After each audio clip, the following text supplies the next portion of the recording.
두 번째 주제는 성경 자체가 암송하기 편리한 문장 구조로 쓰여졌다는 거예요. 자, 그러니까 성경은 외우기 편한 책인가 외우기 어려운 책인가 했을 때 우리는 아우 성경 외우기 어려워, 막 그 말이 그 말 같고 어렵고. 자, 그것은 몰라서 하는 말씀이고요. 성경은 암송하라고 구조적으로 그렇게 암송하기 편한 구조로 쓰여졌어요. 그렇잖아요. 우리에게 말씀 주실 때 암송하라고 명령하신 분이 암송하기 되게 어렵게 책을 쓰시면 암송하는 사람이 얼마나 힘들겠어요. 근데 명령하셨기 때문에 암송 잘할 수 있도록 쉽게 쓰셨어요, 성경을. 자, 그 5가지 근거를 제가 이렇게 나와 있습니다. 구약에 흐르는 말씀 암송 모티브, 성문서의 번, 성문서라는 것은 약 시가서 같은 거예요. 운율이 많다라는 것이에요. 운율. 성경의 구전성, 키아즘 구조, 알파벳 배열. 자, 이런 것들을 제가 연구해 보니까 성경은 암송하기 편한 구조로 쓰여져 있는 암송 전문 책이다. 이것이 제가 이제 말씀드리고 싶은 주제입니다. 자, 그러면 먼저 성경의 구조를 먼저 보면, 자, 우리가 보는 성경을 번역본 성경이죠. 한국어, 영어 이런 거 다 번역본 성경입니다.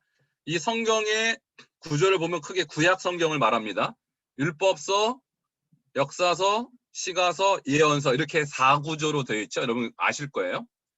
근데 히브리어 원어로 되어 있는 이 성경은 4구조가 아니고 3구조로 되어 있어요. 3구조. 그러니까 배열이 틀려요.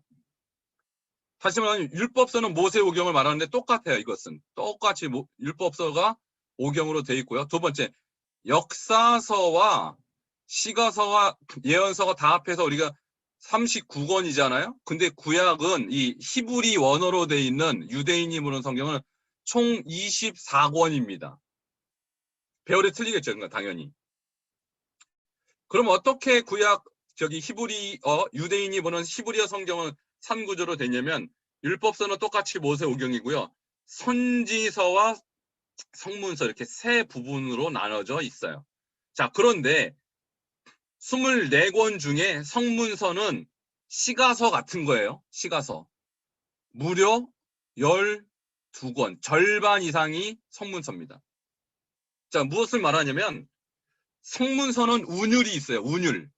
시적인 운율이 있어요. 그러니까 시라는 것은 외우기 편한 구조로 돼 있다는 거예요.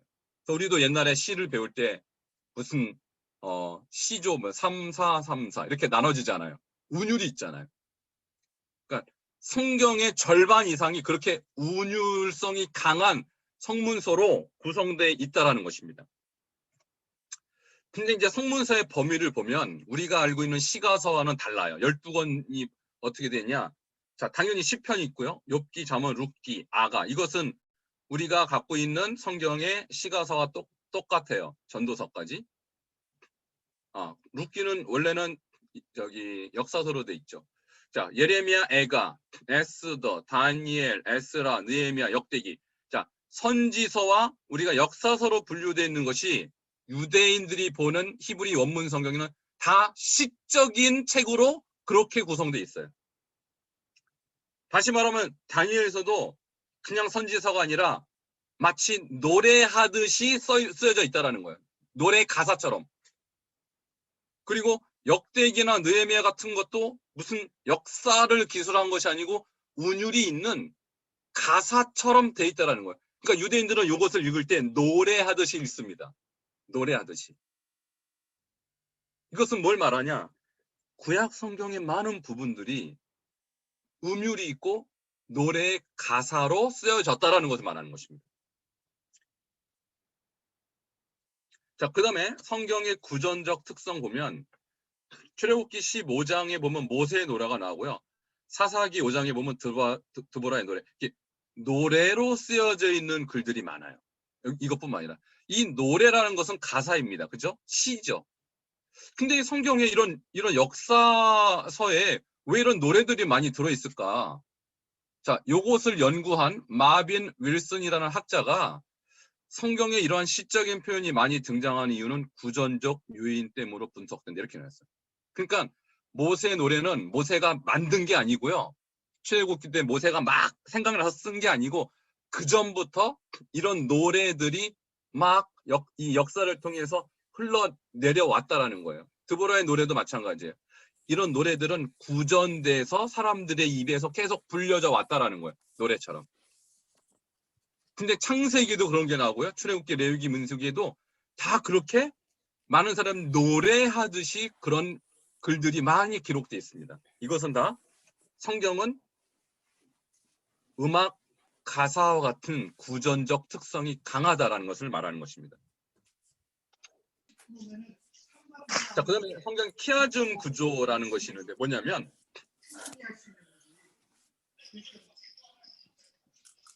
자, 우리가 시를 읽다 보면 이런 게 있죠. 자, 1행과 4행이 반복되는 거. 그걸 뭐라 그러죠? 대꾸라고 그러죠. 대꾸. 1행이 나왔던 말을 4행이 또 비슷하게 대꾸법 이런 말이 있죠. 그래서 평행법. 자, 1년과 2년의 첫 번째 문장은 똑같은 글로 시작해요. 시들을 보면. 나는 보았다. 자, 1년에는 나는 주님을 보았고, 뭐 제자를 보았고, 누굴 보았고. 근데 2년에는 나는 보았다. 나는 죄인들을 보았고, 무엇을 보았고. 자, 보았다라는 것을 계속 반복한 것을 평행법이라고 그러죠. 자, 이와 같이 성경은 모든 문장들이 이와 같은 기법으로 쓰여졌다라고 데이비드 돌시라는 학자가 그렇게 발표를 했어요. 그러니까 우리 눈에는 이게 시로 안 보여도 히브리 원문으로 보면 그렇게 대꾸법과 평행법이 계속 반복해서 나온다라는 거예요. 자, 그 이유는 뭘까요?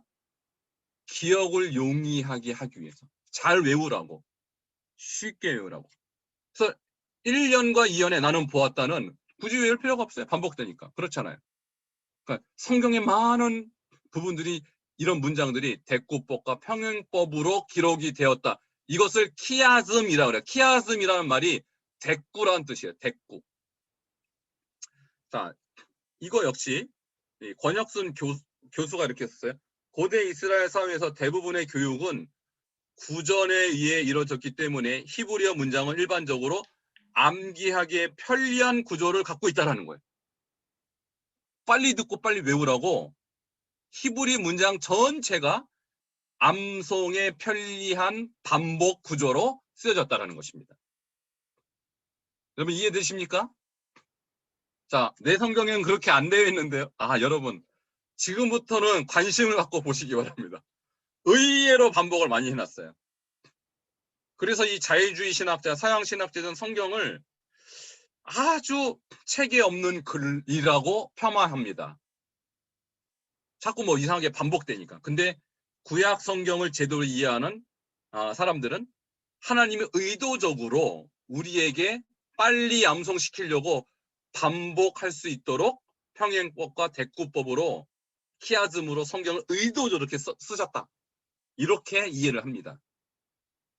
자, 이것은 성경은 암송 전문 책이라는 것입니다.